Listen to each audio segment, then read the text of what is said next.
My guest today is the founder of Business World Rising, a leadership development firm dedicated to the advancement of high potential businesswomen to senior leadership roles.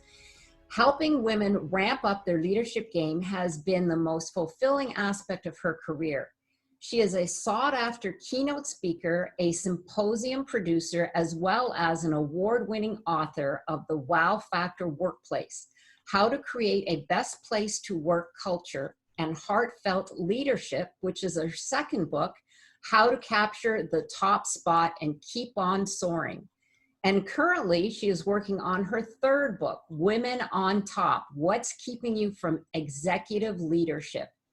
During her 30-year career leading sales, global business operations, and professional services organizations within Fortune 500 technology companies, she gained a reputation as a passionate leader who, together with her teams, would always deliver wow results, especially in situations others believed to be impossible. She is a role model, heartfelt leader. Welcome, Deb Boelkes. I got that right.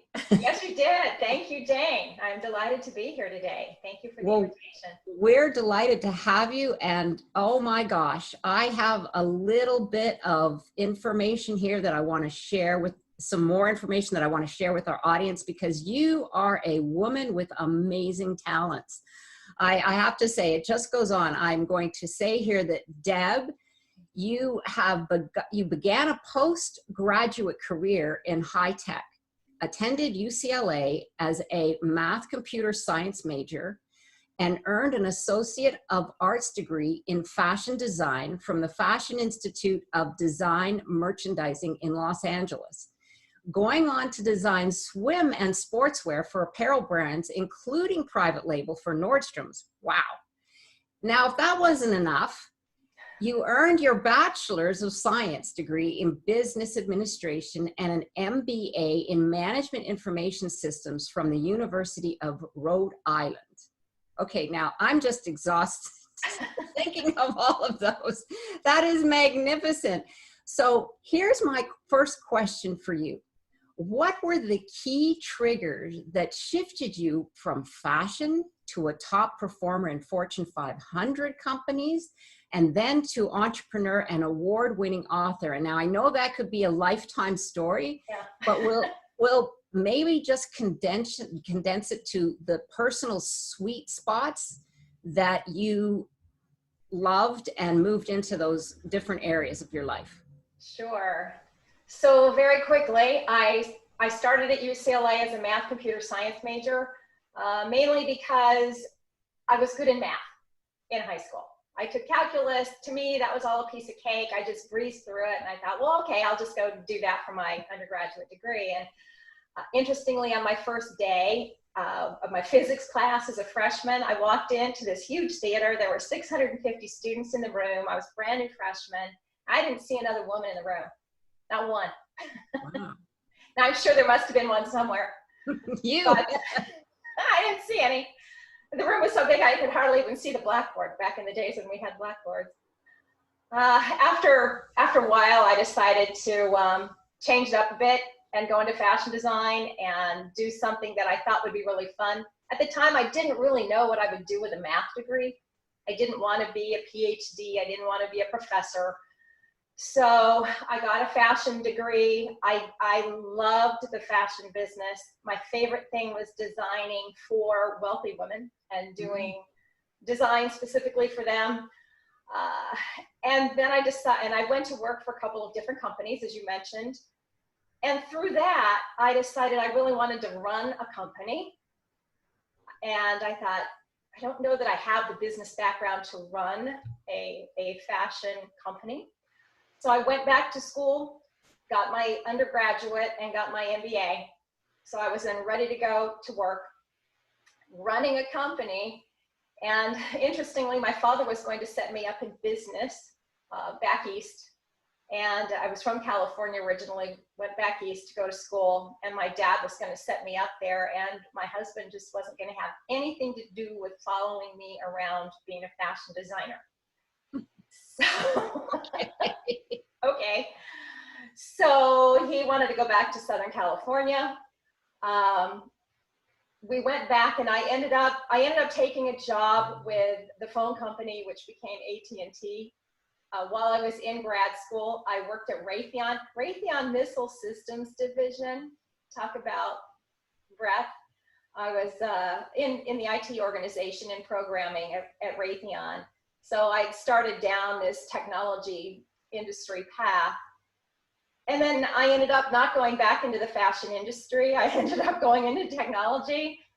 And just one thing led to another. I loved it. I had a great career. And yeah, everything worked out fine. You just never know. There's some little thing that just shoots you in a different direction. And in that case, I got out of fashion because my husband didn't want to follow me. So I followed him to California, did something else. Wow. Well, that's really fascinating. One of the things that you touched on there was something we've covered in with a few of our guest speakers, is that you moved into math at the beginning because you were good at it. Mm-hmm. And we often make that mistake. And I don't know necessarily if you want to call it a mistake, but it's something that we know we're good at something, but then as we get into it, or even we get a career, we start to think, I don't even enjoy this. Why am I doing it? But you fall into it because you're good at it. Yeah. So it's an easy move. And then of course you made the shift because you realized early on that you were good at it, but it wasn't fulfilling you. So, and then you continued to move through your career, and interestingly enough, ended up in technology. So that's really interesting, the whole path. And whether you knew it or not at the time, you were actually tapping into your true self.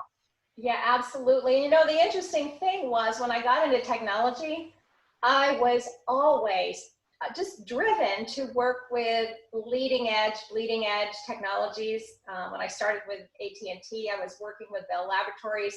I was out in the field, I was in sales, but I was always working with them on the newest technology that they were developing in the labs.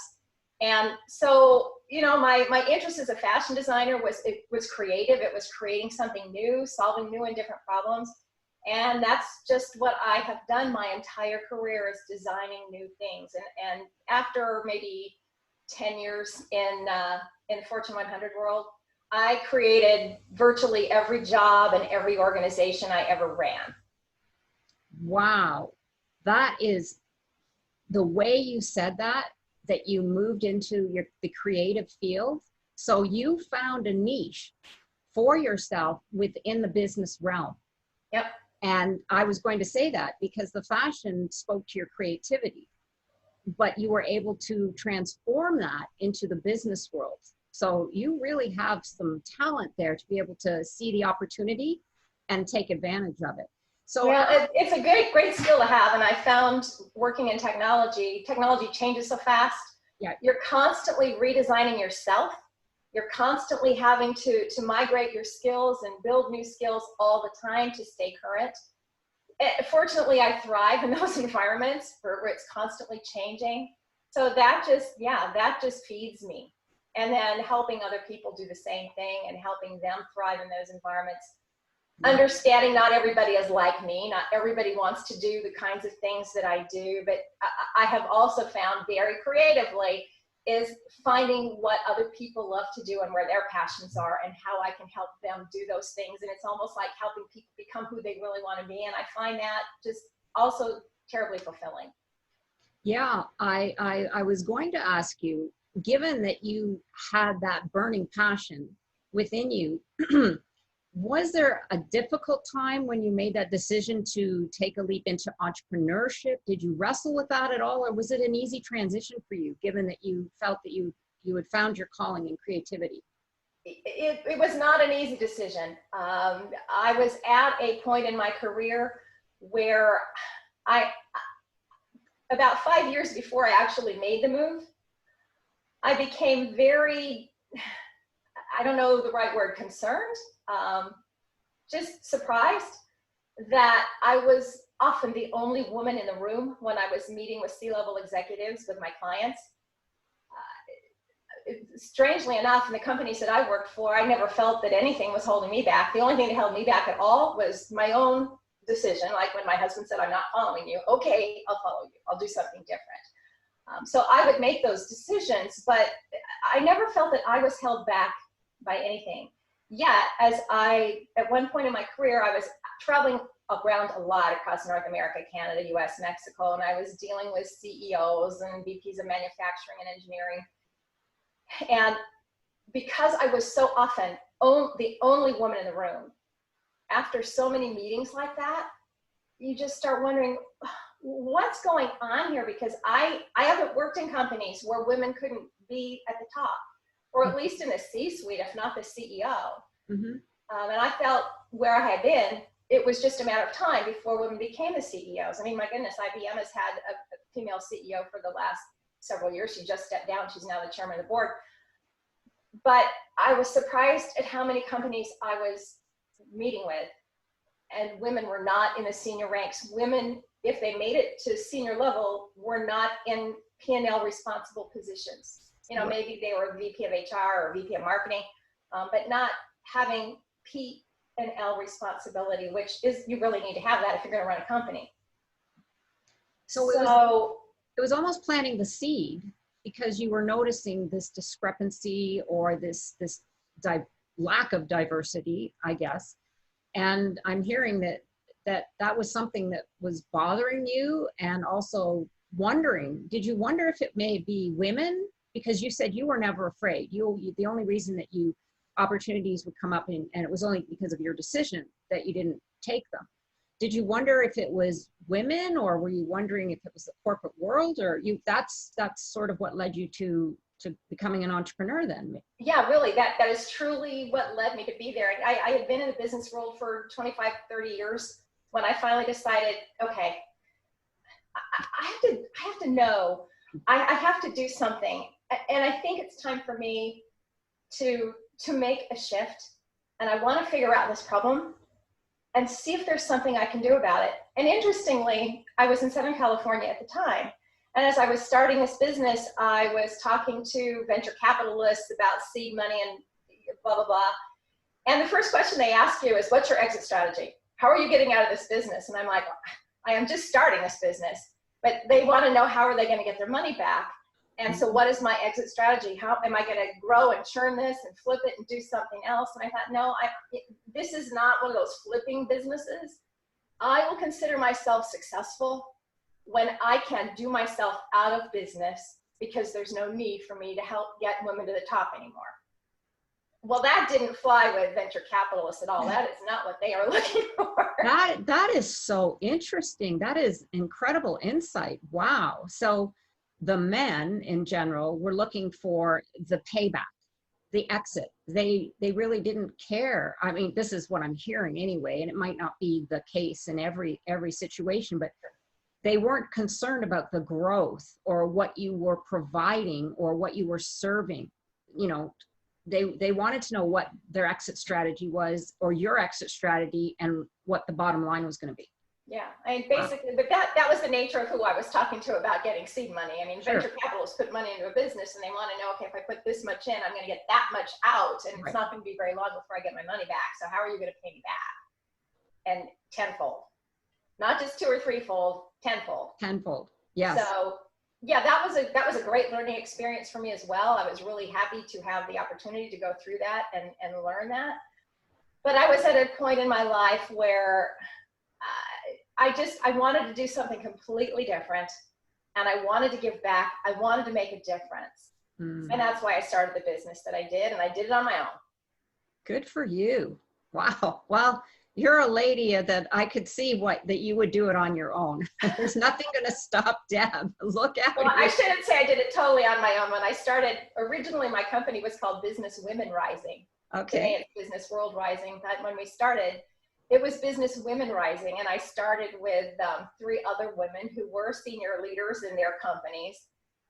They were very passionate about the idea that I had, and they wanted to be part of that. And then over time, I brought people on board to work with me and for me. So it's not like I didn't become a coach and that type of thing. I ran a business where I had other people who were working for me that did that. And then it was probably the most fulfilling thing I've ever done.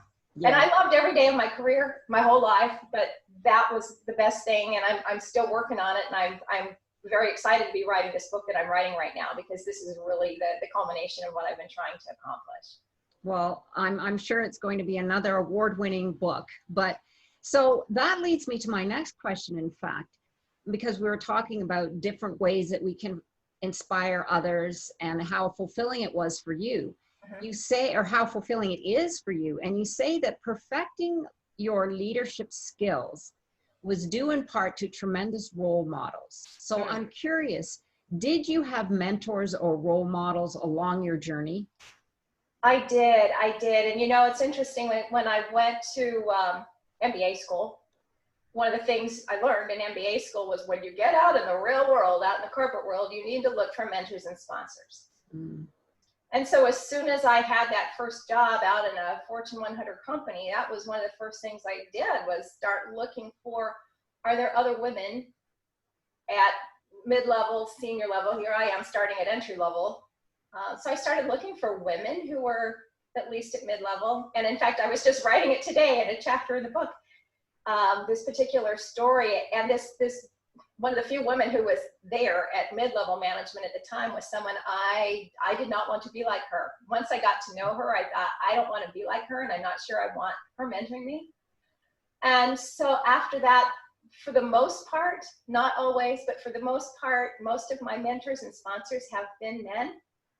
However, I had one really special manager early who talked me out of being in systems engineering. She's the one that really got me to go into sales early in my career.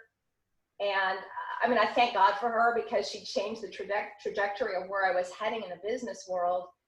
And then later in my career, I had a phenomenal female vice president who I reported to. She was amazing. And she made sure that I had every opportunity to be in front of the chairman of the board, to be in front of the CEO of the company. And this is a Fortune 150 company.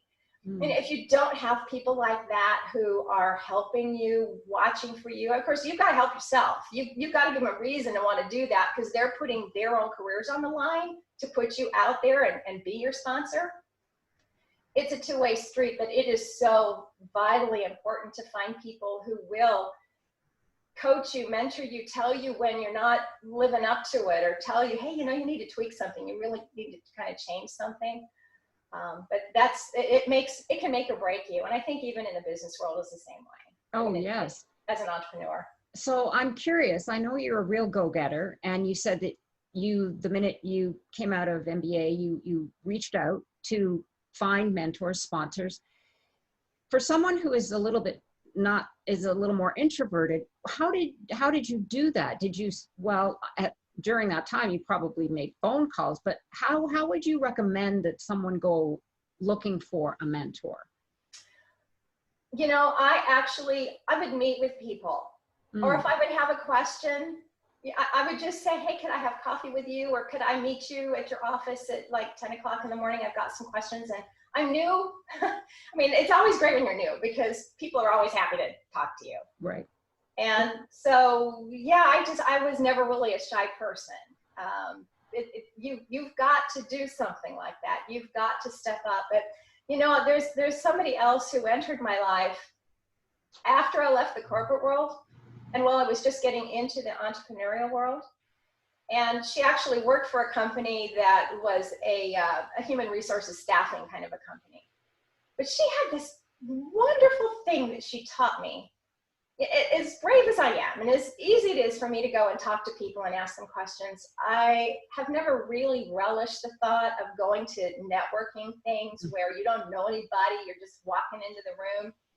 And she says, you know, you've got to realize hardly anyone likes to do that. I mean, no matter who they are, no matter how brave, no matter how outgoing they are, hardly anyone likes to walk into a room where they don't know anyone and strike up a conversation and try to figure out, how do I fit here? What do I have in common with these people? And she said, when you go into a room like that and you don't know anybody, tell yourself, this is your party, and all these people came here just to meet you.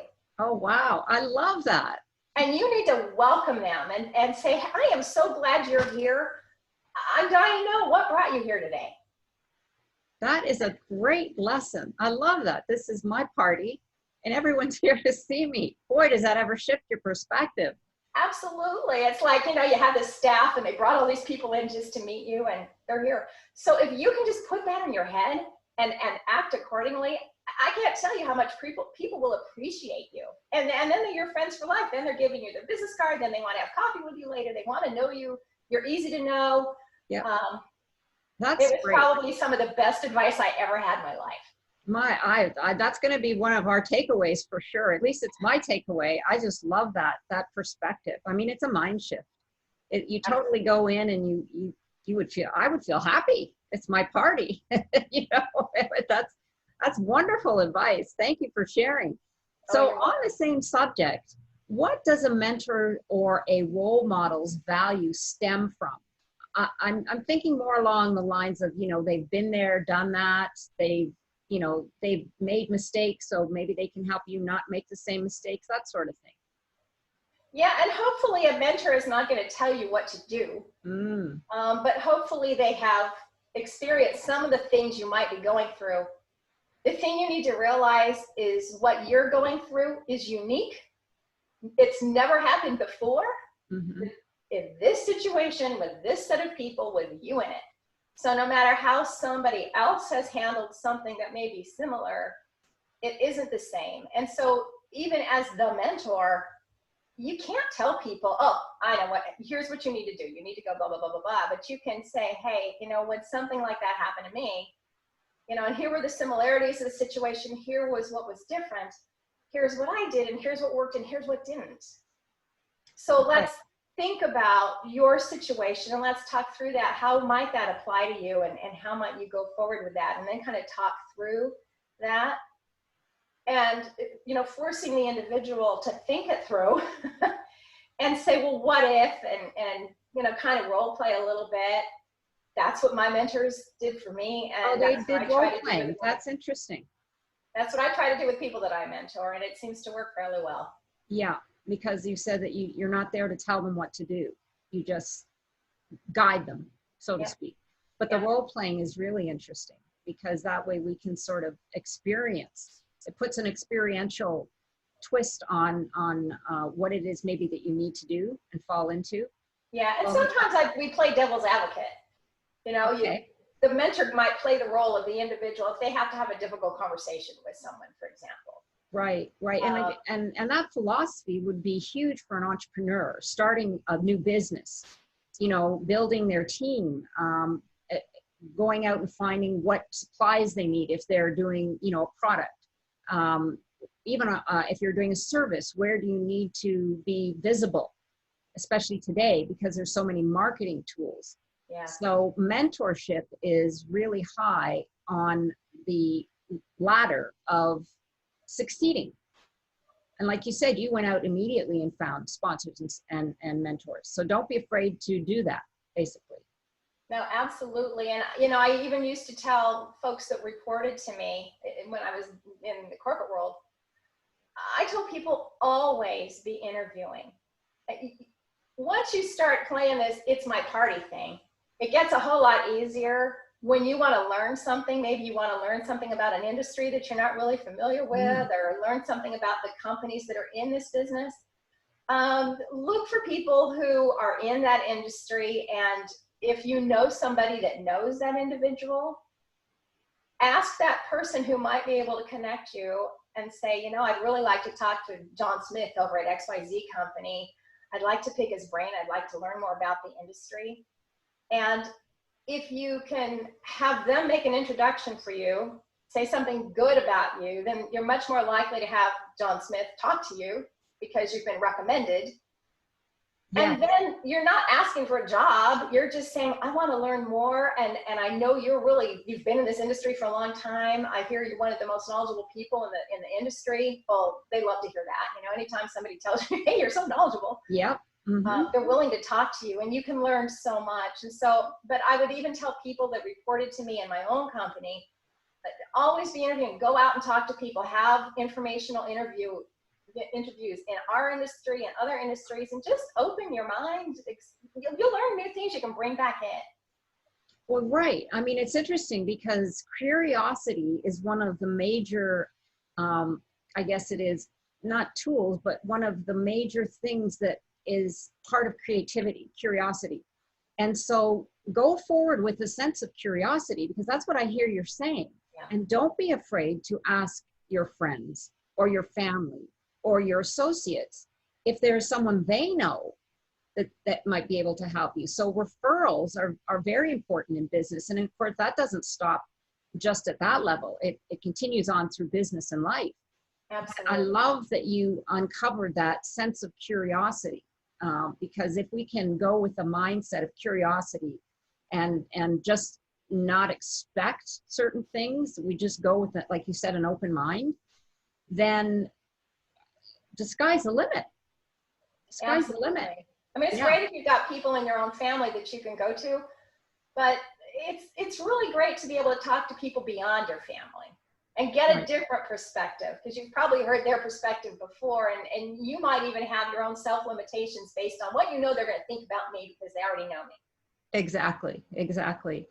So I'm going to go forward here, and I want to know about the wow factor. All right. So how do we get to the wow factor? You mentioned a little bit there about leveraging your natural strengths and passion. So I don't want to uncover that. I want you to tell us, how do we find or discover our wow factor? Well, I'll tell you, it really ties so much back to what we were talking about in the very beginning of this conversation. And that is tying into people's passions, your own passions, and other people's passions. And then as a leader, you don't even have to be a leader. You can be at the first line, basic level. Do the best job you possibly can every day at what you're doing. Be the best you can be. And if the situation is causing you to not be the best you can be, then maybe you shouldn't be in that situation. Maybe you need to be in a different position. So you need to be very self-aware and asking yourself those questions. And then as a leader, you need to be helping others do the same thing. And as a leader, it's not your job to do all the work. It's your job to grow others, to build a team, build teams who thrive, and they all help each other be the best that they can be, and it creates synergy. So the leader has a lot to do with that. But as I say in the Wow Factor workplace, if you're working for somebody who doesn't do that for you, you can still do it for yourself, and you can still do it for the people who are around you. And sometimes you can manage up and help that person above you be a better them. It works. I've done it. Wow, that's great advice. I mean, you're right. Just go with your best self forward. In entrepreneurship, you are your brand. So you want to bring your best self forward. And often when we're in a career, because of other issues, the outside environment, it could be the company, it could be the group of individuals that you have to work with. We often forget that, and I can see where it could shift your energy. But if you bring it to the forefront of your mind to bring your best self forward, then things will change for you. Things will change. Absolutely. Yeah. Something else that I always tell folks is you have to remember all the time that you're a role model. No matter what you do, you're serving as a role model at home, in your community, at work. And we need to be cognizant of, how am I appearing right now? Am I serving as the kind of role model I want to be viewed as? Am I a good role model, or am I one of those, and I've had a few of these, I don't want to be that. So, I think if we're just a little more aware of the fact that we are role models, that helps us be the best we's that we can be. Yes, absolutely. That's I didn't ever think of that every day that we walk and do what we do, we are a role model. But when you give yourself that title, again, it changes your mindset. It makes you aware. It makes you think, boy, what kind of role model do I want to be? In fact, that might be a good exercise for some individuals. What type of role model do you want to be? Yeah. Yeah. And sometimes it helps, rather than looking at yourself, because sometimes it's difficult to evaluate you. If you can ask yourself, what would my role model do in this situation? There's commercials on TV. What would Mikey do, or whatever? What would your role model do? And if you can think of that, then maybe that's what you should be doing. Oh, I like that. Turn it around. Mm-hmm. Make it the third person. Yes. It's your alter person. I don't want to say ego because that's bad, but it's your, yes, I love that. What would what would a role model do in this case? Yeah. Wonderful. Well, in your corporate training, I was reading that you used it was the Gallup's Strength Finder assessment tool. And the reason I bring that up is because there are a lot of assessment tools out there. They are very good, but is that something that you would recommend that an entrepreneur do in order to help them discover their strengths and why? Yeah, actually, the book that they have, and you can get it on Amazon. You don't have to join anything. You don't have to pay for a class. Go to Amazon or go to Barnes and Noble or your local bookstore and buy the Strength Finder 2.0 book. Mm-hmm. And it defines 34 different strengths. And at the back of the book, there is a little code that you can rip out and take the exam online. Oh, okay. So this is something you can do by yourself. You don't need to be part of anything formal. It doesn't cost much. It's $20 for the book. And then you will get a report back that will tell you your top 5 strengths, and it will define them. And that's in the book. The book really is defining each one of these 34 strengths. So it's not a book you would necessarily sit down and just read cover to cover. You get the book to get your code. So you right. take the exam, and then when you get your report back, then look and assess yourself, and it will tell you your strengths. And any strength can also be a weakness if taken to an excess. Yes. And what's amazing for women, I think so many of us tend to minimize what we're really good at.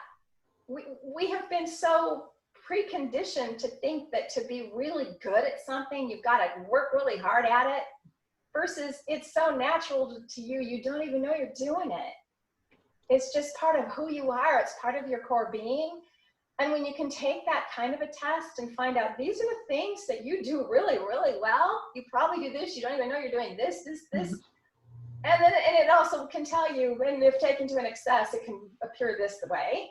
So, make sure you're cognizant. But to me, it was such a valuable tool for myself. And then when we had every woman who came into our program with Businesswomen Rising and our Leadership Vistas program, and we had different levels for first line managers all the way up to CEOs and everything in between. And we would have everybody in each group take the test. And then everybody would write on the wall, where were you? What are your strengths? And you learn you start to appreciate what your own strengths are, why you're so good at what you do. Are you really leveraging those things in the job that you have? Mm. And what are the things you don't do as well that you could go find people that do those things really, really well? And those are the people you should put on your team and put around you. So as an entrepreneur, it's really fabulous to help you figure out, once you know what your strengths are, what other strengths do I need around me because I can't do well, and why would I waste my time trying to shore up things that I'm not that good at when other people are just naturally great at it and they love doing those kinds of things. Yes, that's perfect. I mean, that was what I felt when I was reading the information, that I think that a lot of people like to shy away from these assessment tools because they feel that it might peg them in a certain hole that they're not comfortable with. But a lot of times, like you said, we're not aware of our strengths.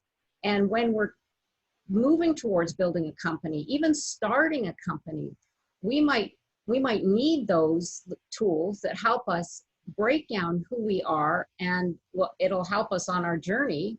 Because like you said, once you get into building your team, and once you understand that you're really good at this, but not so good at that, then you can hire those individuals to help you move forward. So yeah, That's the feeling I got when I heard that you were using that particular, and there are a lot of other ones as well, but Sure. yeah, but that was the point I thought that you would make, and you made it beautifully, because I do think that they're very useful. So we shouldn't shy away from them. We should find one that resonates with us and use them to help us at least understand a little bit more about ourselves, because we get so involved with day to day and business, career, family.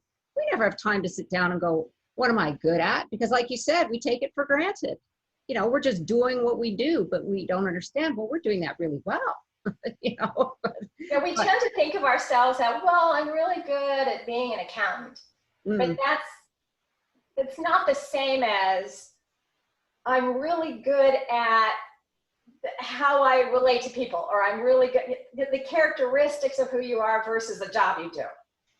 I'm going to move on to our next question, which seems to be in the news a lot recently, and it's about the imposter syndrome. Can you unpack that for us? Sure. So the imposter syndrome is all about, you find yourself taking jobs that are stretches for you, and you feel like you don't really deserve to be there. That you're really not, as somebody's going to find out, you're really not as good as you think you need to be in this particular position. And I can appreciate that that happens to people who move into entrepreneurial roles, especially if you're in a business that's not one you've been in quite like that before and you're doing something new.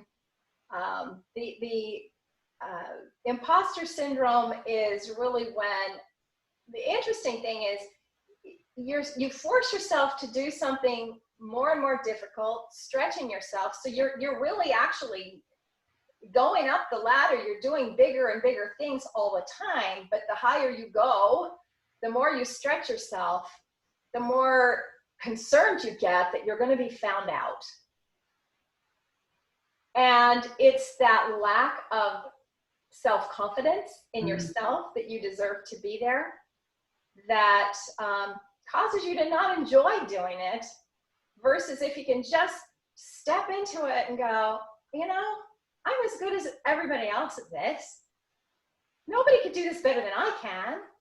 I may not know what I'm doing or how to do it, but you know what? I can figure it out, and I can figure it out just as well as anyone else. And then you can feel, okay, I can do this, and feel good about it. So it's a mindset really of believing in yourself without taking on a big ego. Ah, okay. That's a biggie, but you're right. I mean, it's interesting because you said a lack of self-confidence, and that's the first thing that popped into my mind. That was a lack of self-confidence. But then what you just said is taking it on, but without getting a big ego. Yeah. Is there any trick to and that? I think a lot of people, the examples that I have read about, and there's one book in particular that really focuses on the imposter syndrome, and they name senior executives, CEOs of companies who, even as the CEO of the company, they have that imposter syndrome feeling because maybe they grew up on the wrong side of the tracks. You know, all these other executives that they're with are really wealthy people. They came from wealthy families, and I didn't. My dad ran a gas station, and my mom was a cleaning person. So I don't deserve to be here because I'm not in the same class with them. Or I don't deserve to be the CEO because I don't have an MBA. Or I don't deserve to be running this company because I never took a class in it. Or because I'm Hispanic, or I'm Black, or I'm not what everybody else is. I'm different. And so I don't deserve to be here really. And somebody's going to figure that out eventually. That's the imposter syndrome. Okay. And in order to shift from that is to gain more self-confidence. Right. Yeah. Nobody is born with all the knowledge in the world. And, you know, you can be born on the wealthiest family and not be as good as somebody who, in fact, probably won't be as good as somebody who had to pull themselves up from their bootstraps. Right, right. And sometimes it's not always knowledge, it's experience. I mean, you can have someone who's extremely knowledgeable, but they get stuck when it comes to connecting with people, with doing business because they're able to retain information, but that doesn't mean that they're able to share it or they're able to, you know, use it, that type of thing. So there's a lot of different elements that go into that imposter syndrome, but thank you for unpacking it because it's something that is been in the news recently and that a lot of people are talking about. So hopefully that has cleared it up a little bit. And again, change mindset, move into self-confidence, and let yourself know that, hey, nobody's born with all the knowledge in the world, like you said, and we all have to live and learn. That's right. And you don't have to cross every T and dot every I before you take something on. You learn it as you go. You just got to step into it and have confidence that you're going to figure it out. Yes. And believe in yourself that you deserve to be here just as much as anyone else. Absolutely. I love it. We're going to move on now to your books because I'm so excited about it. So I'd like to move on now to your books. And my first question is, what prompted you to write your first book? Oh, my first book, which is The Wow Factor Workplace, How to Create a Best Place to Work Culture. Wonderful. Looks great. The cover, I love the cover.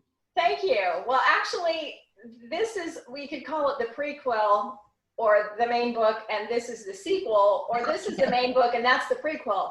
They go hand in hand.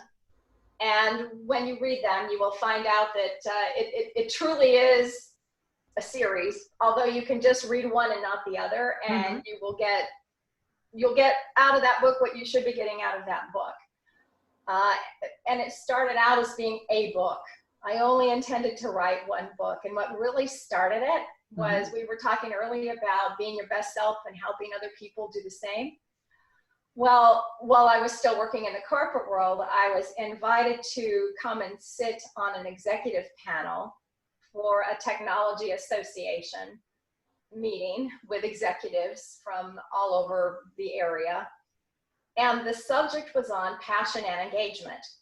And I was asked to be there because I'm kind of known as a passionate person who loves to help people be passionate about what they do and drive an engagement in my own teams. Even this was before I became an entrepreneur. And so I was sitting on this panel with a CEO of a chain of restaurants and a woman who was senior vice president of human resources for a major financial institution. And there were a few other people.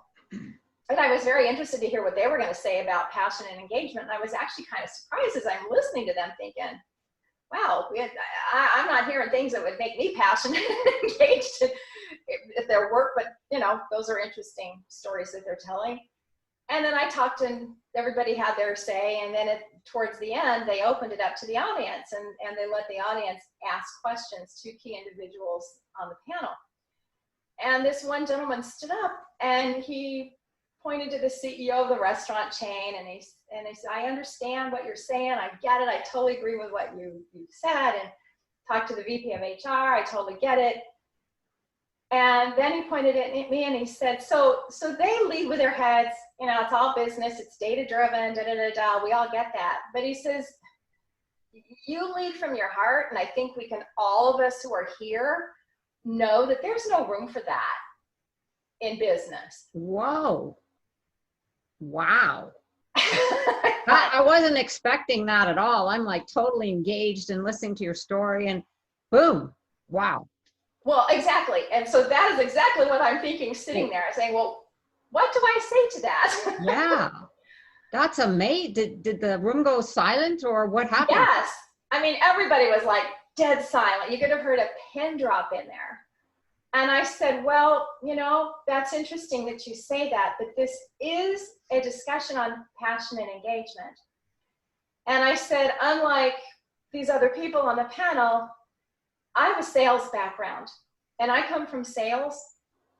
And I learned early on as a sales rep, people buy from people that they like. Yes.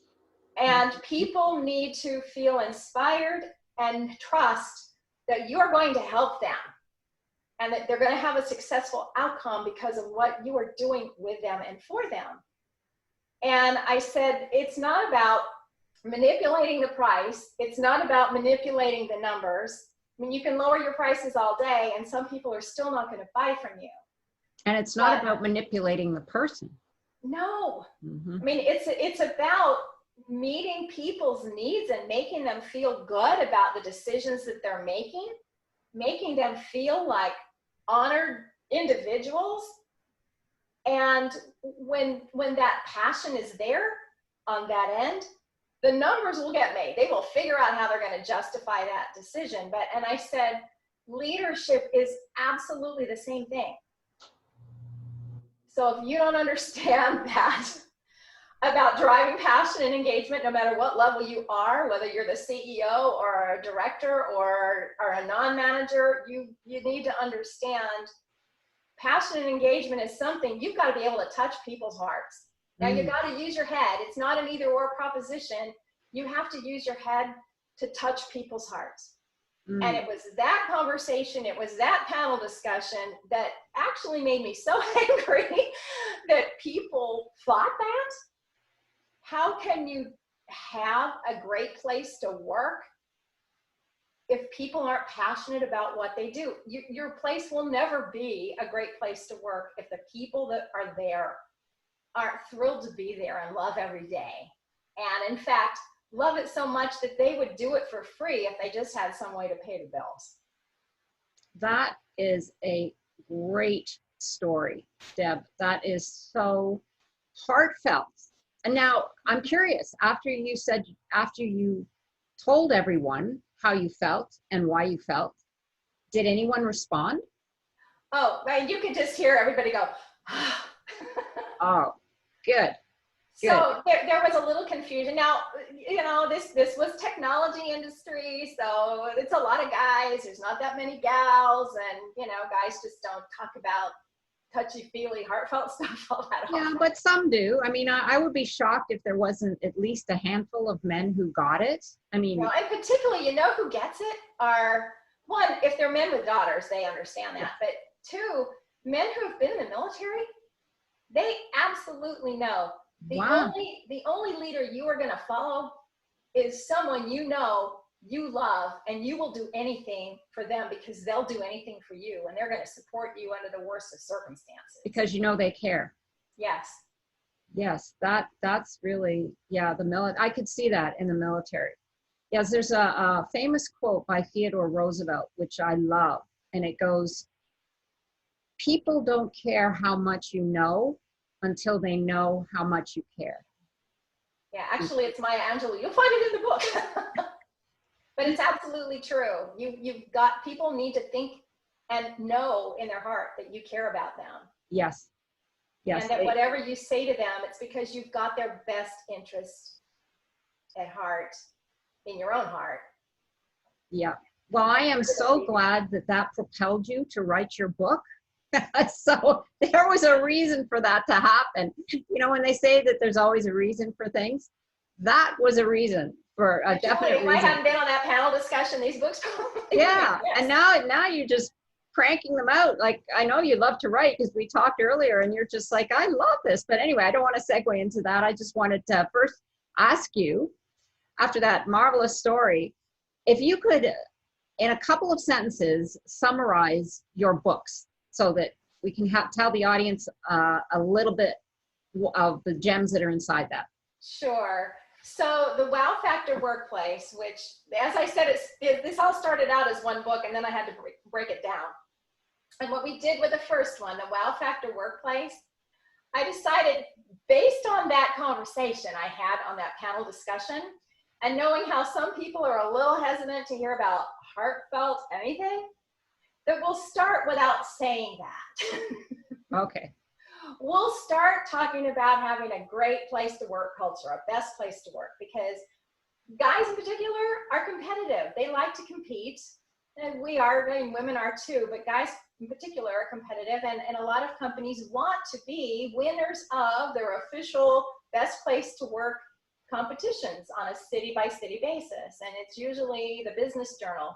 You probably have one there in Phoenix, the Business Journal, and your local city business journal will have the best place to work towards once a year.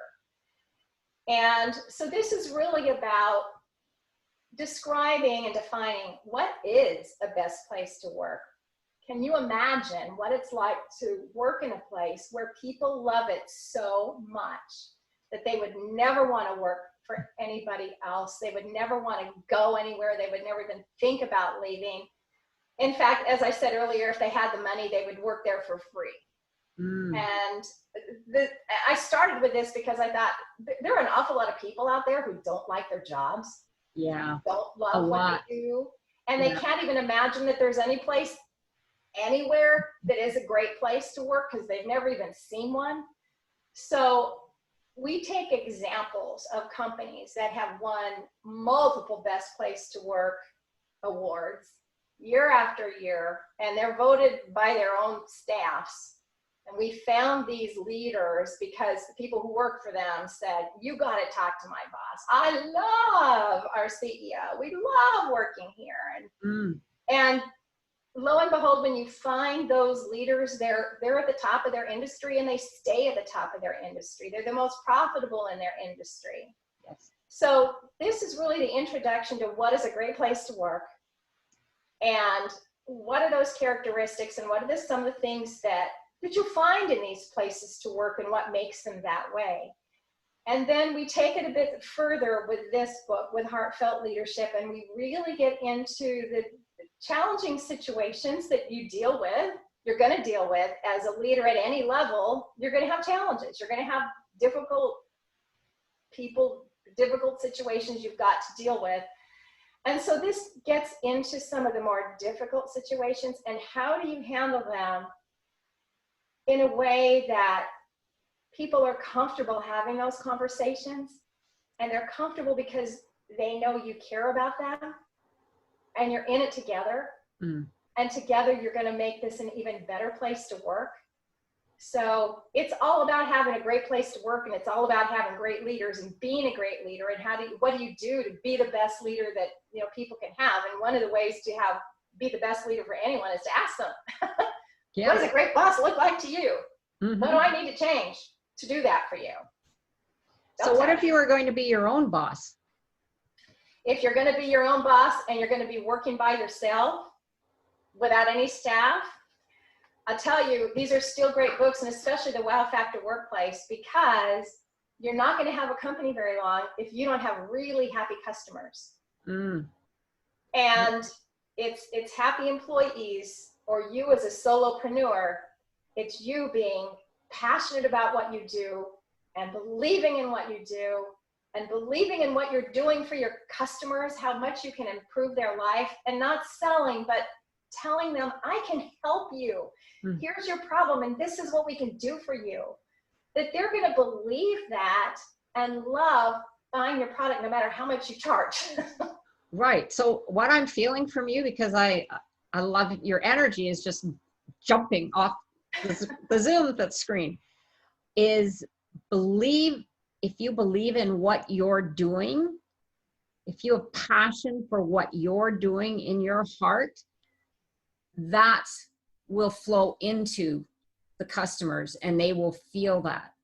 So it's because if you don't believe first in what you're doing, no one else is going to. But when you do, you know that it's coming from your heart, and that's what's going to attract your customers and your clients. Yeah, and the thing is, you don't have to be the most outgoing person in the world.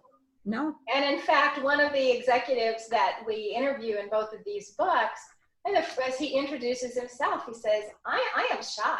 I am really a shy person. And I was always quiet. If I have to travel, I'm on stage 40 times a year, but I'm the guy that I'd rather not be in the bar. I'd rather be having dinner by myself in my hotel room. That's just who I am. Yeah. But the thing is, he knows how to inspire the people around him and how to build relationships. And he talks about how he learned to build relationships from his dad by watching his father when he was a little boy and seeing how people related to his dad. And he always thought, gosh, everybody loves my dad. People will pull me aside and say, your dad is such a nice guy. And he always thought, if I could grow up and people would say that about me, I will be a success. To me, that's success in life. A lot we learn by example. Yeah. definitely. So beyond these wonderful books, what else do you have to help people become more inspiring leaders? Is there something else that you're working on? Yeah, so my next book, we mentioned a little bit, my number 3 book is actually the book that I wanted to write 10 years ago before I started down the path doing this, and then I did those first. But the next book is Women on Top, What's Keeping You from Executive Leadership. Mm. And we talk about all the things that keep us from getting what we really want, getting where we want to go, getting the things we know we deserve, and getting out of our own way. And acknowledging sometimes, I would say for the most part, there's not as much bias in the world as women tend to say there is. Part of it is learning as a salesperson how you got to adapt. You got to be the one who's flexible. You can't expect other people to change. You need to change. And when you're in a situation where you're just so completely uncomfortable, get the heck out of there. Mm-hmm. But it's really about finding how do you do those things and identifying where am I holding myself back and how can I helping you get that confidence to step in there. And just like in the other 2 books, both of those books and this future book is weaving my own story. I weave my own leadership lessons all the way through this, but then I tie all the chapters together within each chapter, interviewing other executives. Award-winning executive, highly profitable executives in a variety of different industries, men, women, whatever. This one, they'll all be women executives who have reached the top spot in their businesses. But they're also women who happen to, if I was writing the Wow Factor Workplace again, or if I was writing Heartfelt Leadership again, these women could easily be in those 2 books because they exemplify all of those things as well. Yeah. That sounds like a great book as well. So when is that coming? Well, hopefully it's going to come out the first quarter of 2021. Okay. We'll look forward to it. Be sure and keep us in touch because it sounds like a work in progress, but a fun work in progress. Getting to know all these wonderful women who have made it but have done it with heart. That's really amazing. So I just have a couple of final questions for you. They're fun. I like to ask them of every guest. May put on your imagination hat a little bit.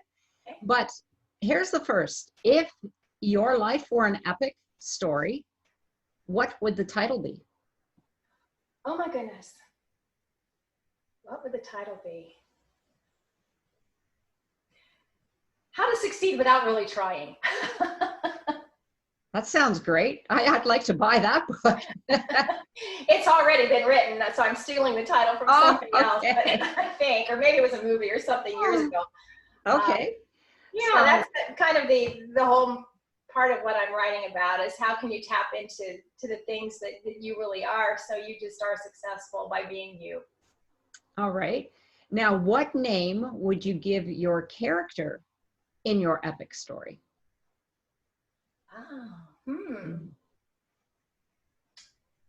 Well, I'd probably name her Deb. Beth, did you say? Deb. Oh, Deb. Yeah. Why not? Why not? Be who you are. Exactly. How would you characterize your epic life? My epic life. Well, I have to say, I feel like I've lived my epic life. I have the most amazing husband, partner, friend, best friend, who talk about somebody who is the wind beneath your wings and who is mentor, sponsor. I actually met him at work. We've been married 30 years this year. Oh, congratulations. Thank you. Yeah, it's a nice anniversary for us, but I met him at work and he so admired what I did and how I did it. He invited me to work on a very complex project with him. And I so admired him. And he was so brilliant, yet such an amazingly down-to-earth guy. I loved working with him because we had very different skill sets that put together was perfect for what we needed to get done.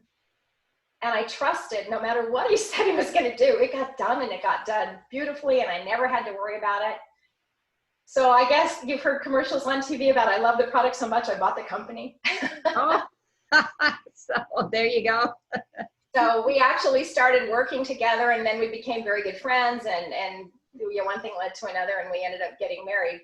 I never dreamed that, because believe me, I had this whole thing that you never date anyone you work with. You do not do that. It was really? just, well, never say never. never say never. There's another book title there. Never say never. So you're living your epic life, basically. Yeah. And I have years later, we are still very best friends. We spend every minute together, and people ask us, oh my gosh, how are you guys dealing with this COVID thing and being locked in your house? You know, a lot of people are going crazy being with their spouse. I'm like, we've been together every day for almost 40 years. 35 It's no different. It's no different. We love being together still. I mean, we still go to the grocery store together every day. We hardly do anything that we're apart. Yeah. Oh, that's wonderful. That's really wonderful. I have one more then. Okay. If you had one epic superpower, what would it be and why? You know, my staff used to laugh because one of the last corporate jobs that I had, I worked for a female vice president, and when I came into the company and took this position, she gave me a magic wand. Oh, I love it. And she said, you're going to need this. Okay. And so I had that magic wand, believe it or not, I had that magic wand alongside a bullwhip. Oh, okay. On my credenza. And the bullwhip was given to me in my very first job ever in my career by a woman who lived in Phoenix, by the way. She had grown up in Phoenix as a sales rep and then moved out to the office I was in. Maybe that's how she got her clients to buy. You know, I'm just kidding.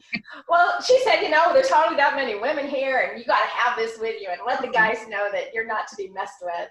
Right. So I had a bullwhip for a long time, just as a joke, because I mean, people just know I'm not a nasty person in any way. I'm very easy to get along with most of the time. But I don't put up with crap. I do hold people accountable. But the best gift was that magic wand. So what would the magic wand do then? What would the power be? Well, sometimes things were just not going well. You know, for whatever reason, you couldn't make it going well. And I would often take it into a meeting. If I was in a meeting with senior executives, and if things were getting a little dicey with some of the people, I'd pull out my magic wand and I'd say, okay, let's wave this. Just so lighten everybody up, and they'd start working together. So the power is a magic wand that magically transforms all the bad things that are going on and makes it happy, and you live happily ever after. Okay, that's a lot of power. Sounds good to me. So where can people find you, Deb? And we will have all this information on your bio, so be sure and check out the speaker page, but tell our audience where they can find you. Okay, so my website, you can actually get it two different ways. You can key in debboelkes.com. So my name, DebBoelkes.com. Or my company name, which is businessworldrising.com. Either one of those will take you to my business website. I also have a second website, which I had the website way before I had this book, but the website is called Heartfelt Leadership. And in Heartfelt Leadership are a lot of short clips of the interviews that you're going to read in this book. They're very inspiring. There's a Be Inspired page on there. And if you're just down and you want to hear some good leadership news, get on there and listen to these people talking about the things that they learned in their life. And so Heartfelt Leadership or debboelkes.com, and you'll get to me, and you can reach out to me. Just click on the contact page. And also I've got something new that I'm starting called Mentoring Moment Mondays. Monday yes, nice. That's a new project. I did see something come across my email. Yeah, that'll be one great. Monday a month, the fourth Monday for 1 hour, and it's just kind of your time to pick my brain. Right. And I'll be happy to do some mentoring, coaching, sponsoring, answering questions, whatever I can do to help you do whatever it is that you want to do with your career and your business. Well, so if anyone is looking for a mentor and doesn't have one, here you go. Here's your opportunity to dial Deb up or check out her her new page, I guess it is, or that's going to be on your website? Yeah, Mentoring Moment Mondays is on the website. It's under the resources page, and you can just sign up. Or So, you can yeah. sign up for my newsletters, and I send out a monthly newsletter, and so you'll have the information there as well. Okay, what a great opportunity. So I would love to thank you, Deb, for coming on the show and teaching us about women's leadership and the value of mentorship and all your wonderful stories, because I find that there's so much value in stories and people actually retain those. I'll be telling that story about you being a heartfelt leader and the gentleman standing up and saying, that doesn't work. Yeah. I just love There's that. no room for that in business. Yeah, for sure. And now Deb and I would love to hear from you. So go on over to my Facebook page and write a comment. Tell us what your epic takeaway was from this conversation. And remember, this is where you imagine, create, and build a life and business doing what you love. Until next time, this is the Epic Vision Zone. Thank you. Great.